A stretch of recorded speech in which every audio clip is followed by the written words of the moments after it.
ఏంటి బాబా ఇది? ఏంటిదంటే మట్టి కుస్తీ టోర్నమెంటా? ఎవరు?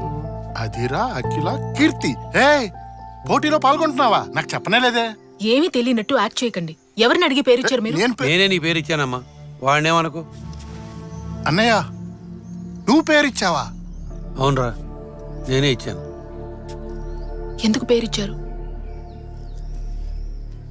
నువ్వు ఆడుతున్నప్పుడే అన్నీ మర్చిపోతావమ్మా. వెళ్ళు, వెళ్ళి ఆడు. పొద్దునన్నా ఆల్రెడీ గొడవైందని నేను ఇక్కడికి వచ్చాను. ఇప్పుడు నేను మళ్ళీ కుస్తీ మొదలెడితే సమస్య పెరుగుతుంది గానీ తగ్గదు. మీకేమైనా మతిపోయిందా అండి? ఉన్న సమస్యని మీరే పెద్ద చేసి ఇద్దరిని విడదీసేలా ఉన్నారే. వెళ్ళి అల్లుడు గారి మావయ్యతో మాట్లాడి దీన్ని అత్తారింటికి పంపే ఏర్పాటు చేయండి. పోటీకి పంపుతారట, పోటీకి. వెళ్ళి వాళ్ళతో మాట్లాడే వచ్చాను. ఎప్పుడన్నయ్యా? చేసిన పంట అంతా చేసి ఏ మొహం పెట్టుకుని ఇక్కడికి వచ్చారు? మీరు పెంచిన అమ్మాయినేనా? చెయ్యిలేస్తోంది, నోరు లేస్తోంది, మంచి మర్యాద అక్కర్లా? జరిగిన దానికి మిమ్మల్ని క్షమించమని అడగడానికి వచ్చాను. మీరేదో పెద్ద మనసు చేసుకొని అమ్మాయిని అబ్బాయిని మళ్ళీ కలిపి పుణ్యం కట్టుకోండి. మీ కూతురు లాంటి ఆడది ఈ ఇంటికి ఎట్టి పరిస్థితిలో సరిపోదు. ముందు బయలుదేరండి, బయలుదేరండి. వాకిట్లోనే నిలబెట్టి మాట్లాడా? అంత బల్పా వాడికి? నేనెళ్ళుండాల్సి. అరవకరా, మనవైపు కూడా తప్పుందిక. కొన్నాళ్ళు పోతే వాటంతటవే సర్దుకుంటాయి. అంతవరకు నా కూతురు పాత కీర్తిలాగా ఉంటుంది.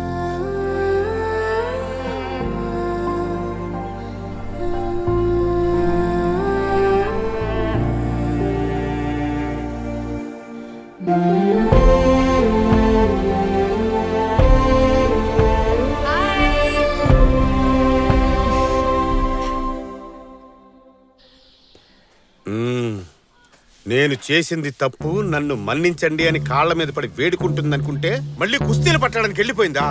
పానీ అల్లుడు, పోతే పానే. తన లైఫ్ చూసుకుంటే మనం మన లైఫ్ చూసుకుందాం. నువ్వేం బాధపడకు. తొందరలో తనకంటే గొప్ప అమ్మాయిని తీసుకొచ్చి నీకు నేను పెళ్లి చేస్తా. మావయ్య, ఇంతవరకు నువ్వు చేసింది చాలదా? ఇప్పుడు ఇది కూడానా? పెళ్లి చేస్తాడంట, పెళ్లి. రే వీరా, రే ఏంటన్నా అంత మాట అనేసాడు? అల్లుడే కదరా, బాధలో మాట్లాడాడు. వదిలే, వీడిని మనం ఇలాగే వదిలేస్తామనుకో, రేపు ఏం నుయ్యో గొయ్యో చూసుకొని సూసైడ్ చేసుకుంటాడు. వదలకూడదు. వెంటనే ఓ మంచి పిల్లనిచ్చి అల్లుడికి పెళ్లి చేద్దాం. అంతకన్నా ముందే ఆ కుస్తీ పిల్లకి డైవర్స్ నోటీస్ పంపుదాం. పంపడవచ్చుగా? అండర్ ఎస్టిమేట్ చేసావన్నా. According to Indian constitution section 407. పంపడం తెలుసా తెలీదా? తెలుసన్నా. ఆ పని చూడు ముందు.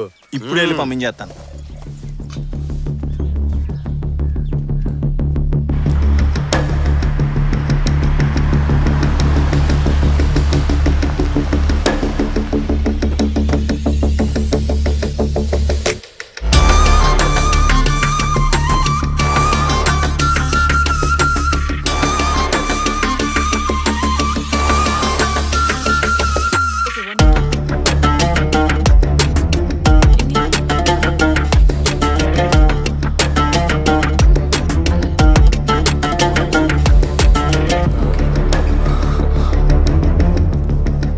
Girls, you're doing it wrong.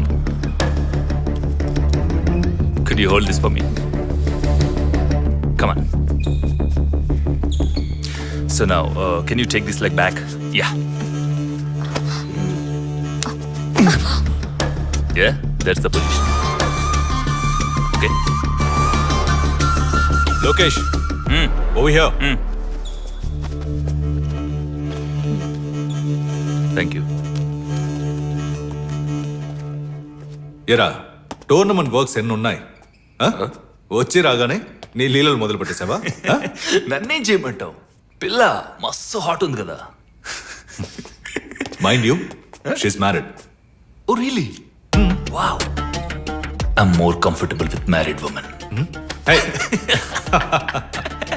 వీళ్ళకంత scene లేదు. ఇప్పుడు ట్రైనింగ్ తీసుకుని దేశం కోసం ఆడి ఏం పీకి పరేస్తారంట. మెడల్స్ చేయడానికి మగాళ్ళు ఉన్నారుగా.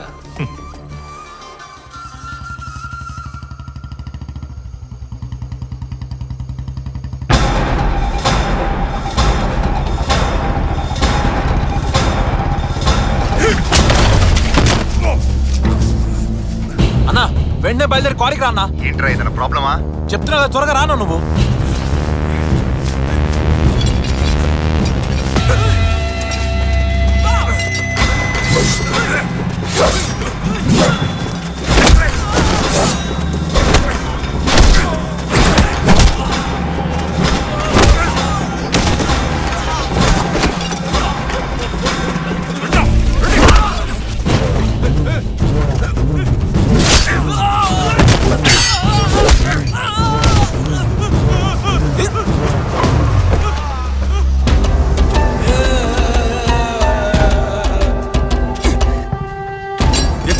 ఎత్తరా తీసుకొని రా.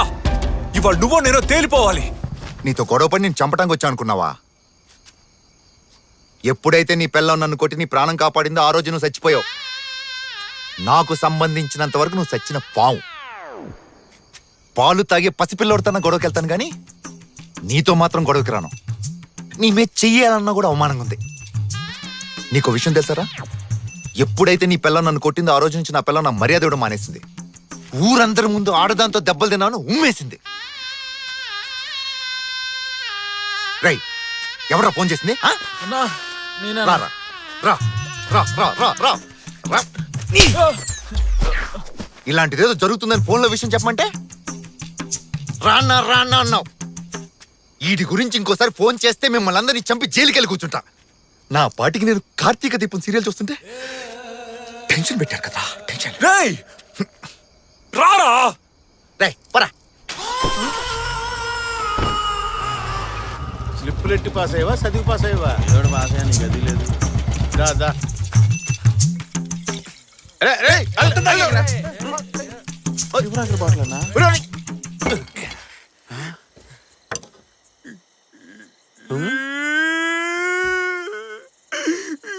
ఏమైందో చెప్పలుడు? ఈ నెలగా కాపాడుకున్న పరువు మర్యాదలు అన్ని దొబ్బాయి. ఆ దాసుగాడు నన్ను చచ్చిన పావంటున్నాడు.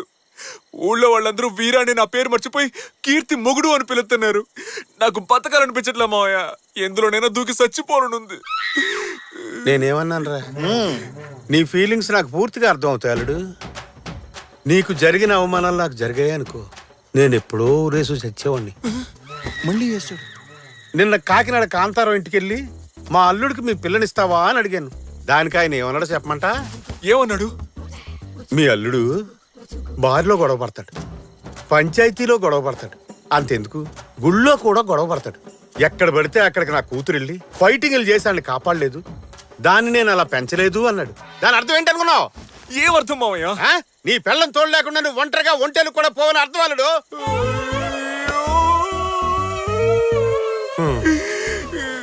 ఇవన్నీ వింటూ నేను బతుకుండాలా?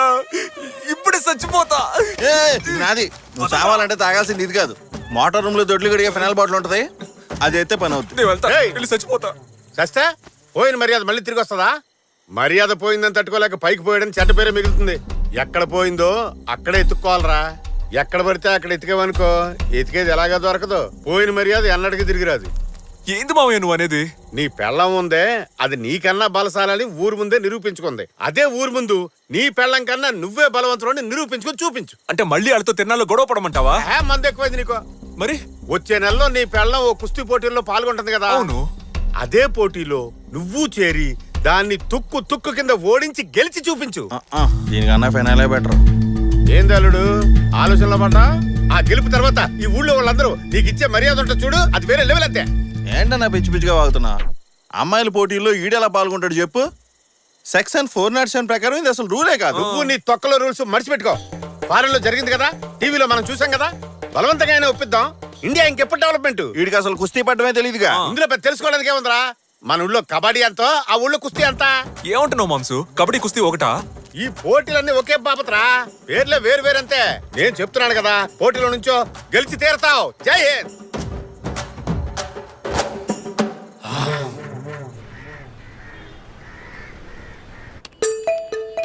అయ్యో, చెబితే మీకు అర్థం కాదా?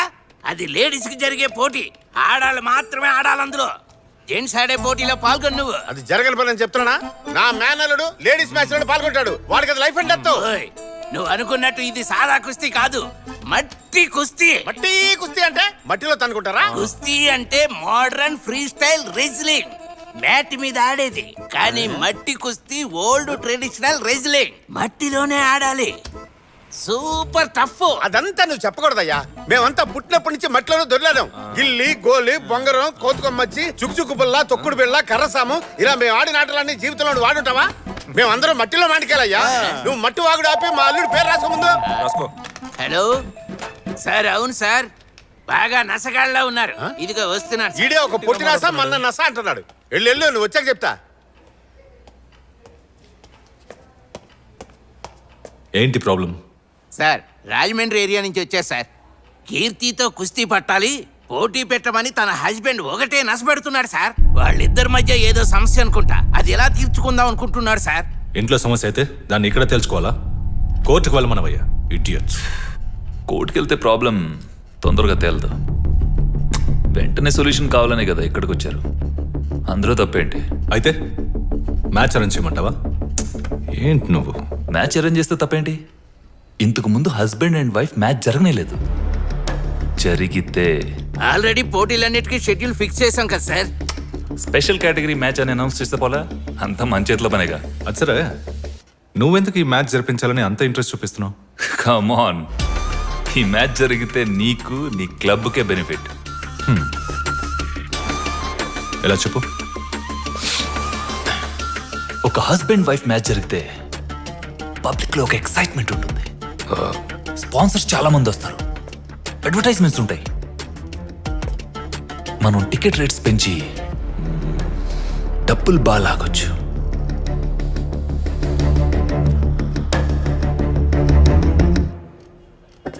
ఎండితో మాట్లాడానయ్యా. ఏపీ నుంచి వచ్చిన మీ ఉత్సాహాన్ని మెచ్చుకొని ఎండి పోటీకి ఓకే అనేశారు. పోటీలో ఈయన పాల్గొనబోయేది. ఈయనే పేరు వీర. వీర. మీరు ఏపీలో రెజ్లింగ్ ఛాంపియనా? ఇక మీదే నేర్చుకోవాలి. మొదలెడదాం. అన్నయ్య కావాలనే ఇందులో పోటీ పడుతున్నాడు. ఏం తెలుసు వాడికి అసలు కుస్తీ గురించి? 20 ఏళ్లగా కుస్తీ పడుతున్నా, నాకే ఇంకా కుస్తీ సరిగ్గా రాదు. ఎందుకలా డౌట్ గా చూస్తున్నావు? ఇదంతా రత్నం గారి నాటకాలు అన్నయ్య.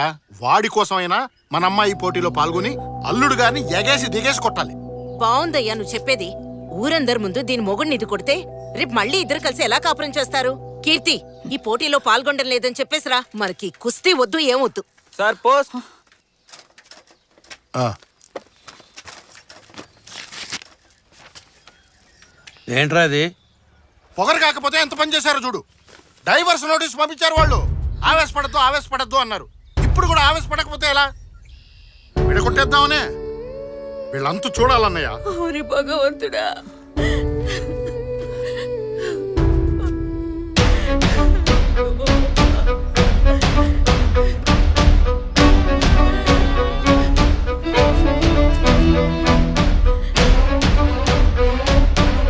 ఈ పోటీలో నేను ఖచ్చితంగా పాల్గొంటాను.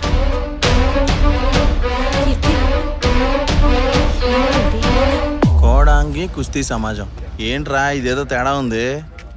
ఈ ఏరియా మొత్తంలో ఈయనరా పెద్ద కుస్తీ పైల్వాన్. ఈయన దగ్గర నేర్చుకుంటేనే దాని మీద గెలవగలం.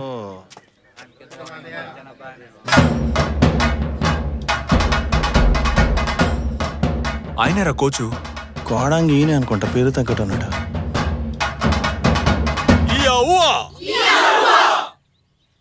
రా పిచ్చుకొక్కరిసినట్టు అరుతున్నాడు. ఈడేం కుస్తీ నేర్పిస్తాడు రా. ఏంట్రా నుంచుని చోట పరిగెడుతున్నారు?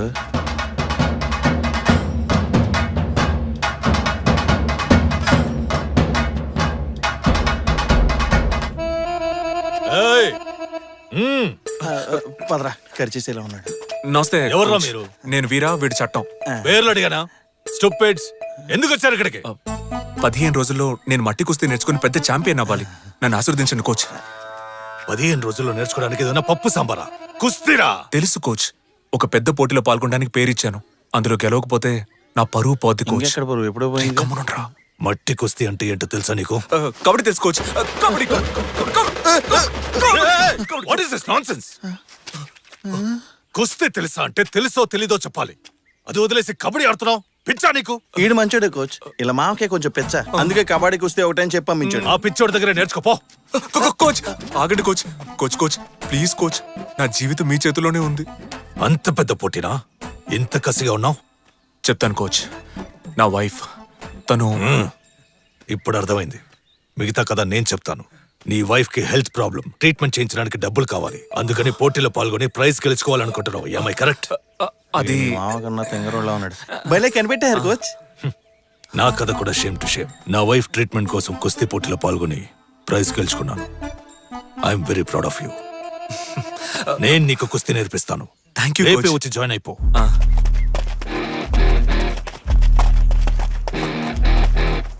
నువ్వు పోటీ పడేది నీ పెళ్ళంతో అన్న విషయం ఇది తెలిస్తే నిన్ను శతక్కొట్టి చెవులు మోయిస్తాడు.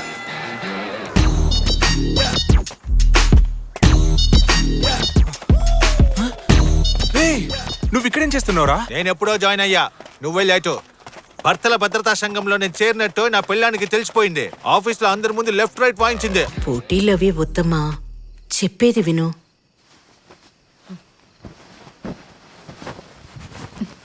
నీ ఇష్టం వచ్చినట్టేడు, నా మాట ఎప్పుడు విన్నావని. అయినా ఆడపిల్లకి ఇంత అహంకారం ఉండకూడదు. అందరూ అక్కడ ప్రాక్టీస్ చేస్తుంటే నువ్వు ఎక్కడే పెక్తున్నావు? లేదురా, మ్యాచ్లో నేను ఓడిపోతానేమో అని భయంగా ఉంది. ఫీల్ అవుకో, నువ్వు ఖచ్చితంగా గెలుస్తావు. ఎలా చెప్తున్నావు? షార్పట చూస్తావా? చూశాను. అందులో రంగయ్య ఎవరి దగ్గర ట్రైనింగ్ తీసుకున్న ఎవరు గెలవాలా? చివరికి దిక్కులు చూసిన సమరానే గెలిచాడు. వెంకటేష్ గురు సినిమాలో చిన్నప్పటి నుంచే ట్రైనింగ్ తీసుకున్న వాళ్ళ అక్కని దాటి టీవీలో మ్యాచ్లను చూసి దాని చెల్లె గెలిచింది. ఇంకోటి చెప్పనా, తమ్ముడులో బాక్సింగే జీవితం అనుకున్న అన్న క్యారెక్టర్ కన్నా చివరి దాకా దిక్కులు చూసిన మన పవర్ స్టారే కప్పు కొడతాడు. దీనిలో నీతేంటి?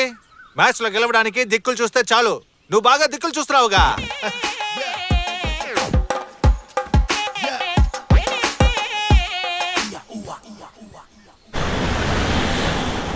ஊர்க்காரங்க என்ன நினைப்பாங்க? சொந்த காரியம் கிட்ட என்ன பதில் சொல்றது? நான் கேட்க மாட்டேன். ஏன் வண்டியில பதில் பேசிட்டு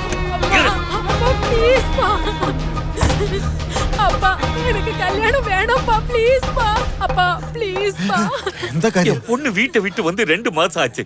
அவளுக்கு என்ன ஆச்சு?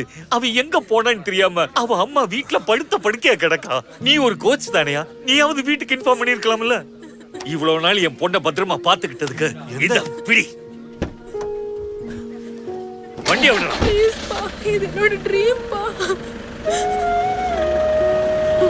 ఆ అమ్మాయి కుస్తీలో మెడల్ కొట్టాలని ఎన్నో కలలు కంది. ఇష్టం లేకుండా వాళ్ళ నాన్న తనకి పెళ్లి ఫిక్స్ చేశారు. అది తప్పించుకుందామనే తను ఇక్కడికి వచ్చి జాయిన్ అయింది. పాపం. బాయ్స్ అండ్ గర్ల్స్, ఈ పార్టీ అరేంజ్ చేసింది ఎందుకో చెప్పనా? కేవలం 15 రోజుల ట్రైనింగ్ తీసుకొని ఒకడు పెద్ద పోటీకి తయారయ్యాడు. అతను ఇంకెవరో కాదు, మన వీరానే. అతని సక్సెస్ కోసమే ఈ పార్టీ.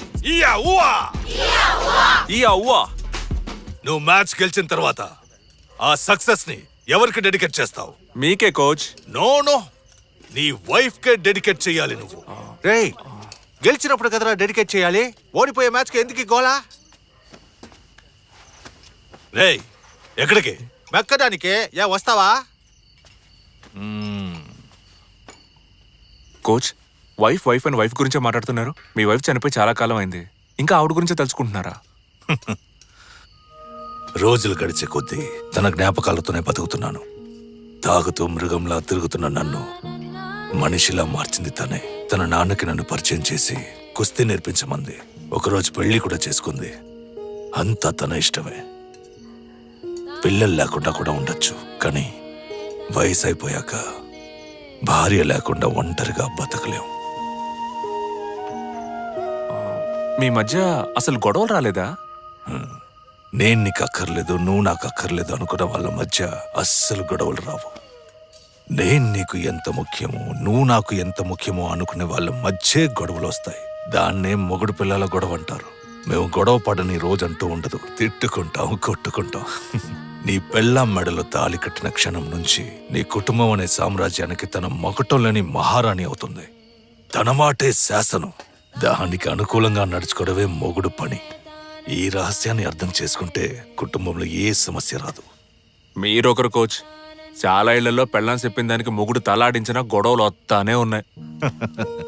ఒకళ్ళనొకళ్ళు అర్థం చేసుకునే ప్రయత్నంలో పెళ్ళైన మొదటి 10-15 సంవత్సరాలు ఇలాంటి చిన్న చిన్న గొడవలు ఉంటాయి. 15 సంవత్సరాలా?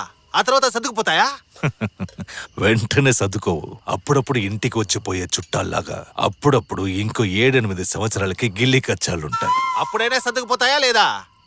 ఆ తర్వాత ఇద్దరికి వయసు 50-60 పైబడుతుంది. గొడవ పడ్డానికి ఇద్దరి ఒంట్లో శక్తి ఉండదబ్బాయి.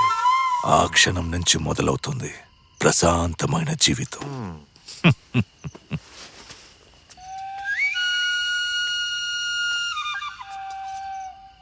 60 ఏళ్ల తర్వాత కలిసి బతికితే ఏంటి, చస్తాయి ఏంటి? కుస్తీ నేర్పించమంటే కూర్చోబెట్టి ఓతగా క్లాస్ పెగుతున్నాడు. సిగ్గు లేకుండా నువ్వు వింటున్నావు.